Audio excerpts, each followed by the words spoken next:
전주시의회 출신 이성윤입니다. 우리 진술인들 정말 고맙습니다. 불멸의 신성가족 검찰, 이제 그 종지부를 찍을 때가 됐습니다.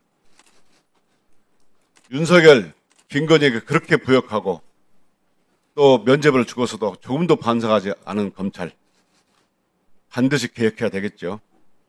더군다나 12.3 내란에 관련되어 있다는 의혹을 받고 있는데도 조금도 반성하지 않고 지금까지 반성한다는 얘기를 들어본 적이 없습니다. 오히려 검찰개혁에 반발하면서 지금까지 나서는 모습을 보고 참 답답하기까지 합니다. 검찰개혁은 정말 시대적 명령이고 국민의 절체절명의 요구이기도 합니다.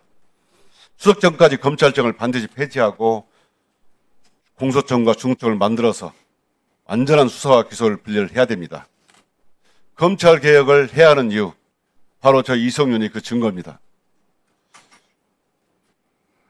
김학의 출금지를 막았다는 이유로 누명을 씌워서 기소를 했고 4년간 재판을 받았고 올해 6월에 최종 무죄 확정됐습니다. 윤석열 감찰을 무마하기 위해서 윤석열 징계 불법 자료를 줬다고 해서 저를 수사했고 지금도 수사 중에 있습니다. 윤석열 사단은 전두환의 하나에 갔다 이런 말을 했다는 이유로 검찰 최고 검사에게 줄 수 있는 최고 수위 징계인 해임을 했습니다. 저는 상임위에서 질문하는 국회의원이 아니고 정말 검찰에서 핍박을 받았던 사람 한 사람으로서 외치고 싶습니다. 저만큼 검찰개혁이 정말 절실한 국민은 없을 거라고 생각합니다. 정말 절실한 심정으로 검찰개혁을 요구하고 또 외칩니다. 그렇지만 현 상황은 아직도 저를 수사하고 나아가 윤석열 정권에 부역했던 검사들이 그대로 윤석열 잔당들이 남아 있습니다. 이런 상황에서 어떻게 검찰개혁이 제대로 뿌리를 내리고 검찰개혁의 추진이 되겠습니까? 그들은 아직도 호시탐탐 검찰에 남아서 아마 공소청에 남아서도 검찰이 우리가 힘이 빠지기를 기다릴 겁니다. 이렇게 검찰개혁을 반대하는 세력들이 남아있는 상황에서 어떻게 법무부에 중수청을 준다는 생각 할 수 있겠습니까? 저는 윤석열 검찰 잔당들이 남아있는 상황에서는 법무부는 중수청을 받을 자격이 없다고 생각합니다. 너무나 위험하고 천부당 만부당하다고 생각합니다. 저는 한동수 변호사님께 여쭤보겠습니다. 변호사님, 네. 최근에 검찰 인사가 고위 인사 2번, 네. 그다음에 하반기 검사 인사가 진행되었죠. 네. 변호사님 보시기에 현재 검찰 인사는 어떻게 생각하십니까?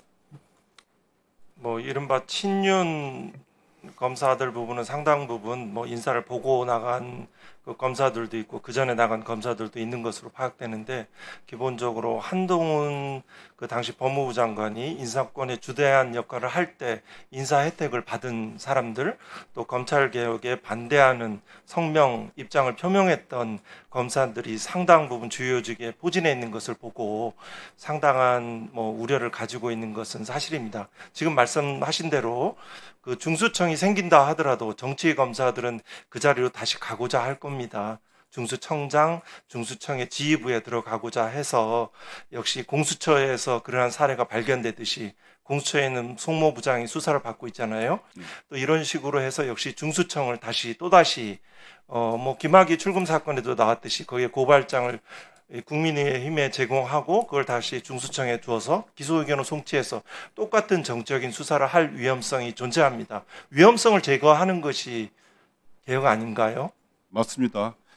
윤석열 사단에 부역했던, 윤석열 정권에 부역했던 김건희를 면죄부를 했던 검사들이 남아있는 한, 그리고 검찰개혁을 반대했던 자들이 남아있는 한 법무부에 어떤 기관도 두는 것은 국민들이 우려하고 저도 같은 입장이라 생각합니다. 하나만 더 여쭤보겠습니다. 현재 검찰청 검사는 약 2,200여 명 되고 수사관은 6,000여 명 됩니다. 검찰이 해체가 되고 중수청과 공수청이 설치가 되면 기존에 있던 검찰 인력도 중수청이나 공수청으로 재배치돼야 한다고 생각합니다.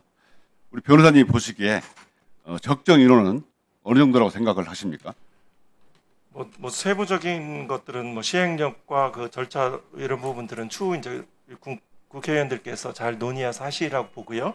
일단 그 검찰이 말하는 수사의 전문성은 수사관들에 의한 것이 많습니다. 제가 뭐 여러 가지 포렌식 디지털 증거라든가 예금 계좌 조회라든가 심지어는 판례까지 분석하고 과거에는 공소장까지 써주기도 했었죠. 이런 점들에 비춰서 수사관들의 전문성 부분들은 상당 부분 중수청 등으로 이동하고자 하는 분들이 상당수 있는 것이라고 생각을 합니다. 또 그리고 그거는 행안부로 그 소속을 두게 되면 그거는 특별한 그 인사 쪽으로 또 배치가 가능한 것으로 생각됩니다. 지금 단순하게 중앙지검을 보면 중앙지검에 제가 검사 배치표를 보니까 한 5분의 한 2 정도만 국가 송무도 좀 있던데요. 여러 가지 집행 관련 업무들을 하고 있고 5분의 3 정도가 되게 수사라는 명목으로 실제 그런 일들을 하고 있더라고요. 공판 이런 인력들은 한 5분의 2 정도가 남을 것입니다. 그렇지만 또 직접 이제 공판을 수행하게 된다면 공판 수행 인력은 좀 늘어나야 되겠지요. 그래서 그분들은 좀 정확한 특별한 점은 검사의 실증적인 통계가 없습니다. 검사는 정보를 하지 않아서 그 불투명성으로 해서 기득권을 유지해온 그런 과거에 있습니다. 현재도 그렇습니다. 국회의원들께서도 국정감사 하시려면 정보 제공 안 해서 힘든 거 많지 않으십니까? 이래서 그 부분에는 실증적인 통계는 없지만 정말 그 정보들을 공개해서 적정 인원수를 다 하는 작업들을 아마 국회에서 여야 쌍방에서 서로 논의해서 잘 하셨으면 좋겠습니다. 바랍니다. 네. 네. 다음은 송석준 의원님 질의해 주시기 바랍니다.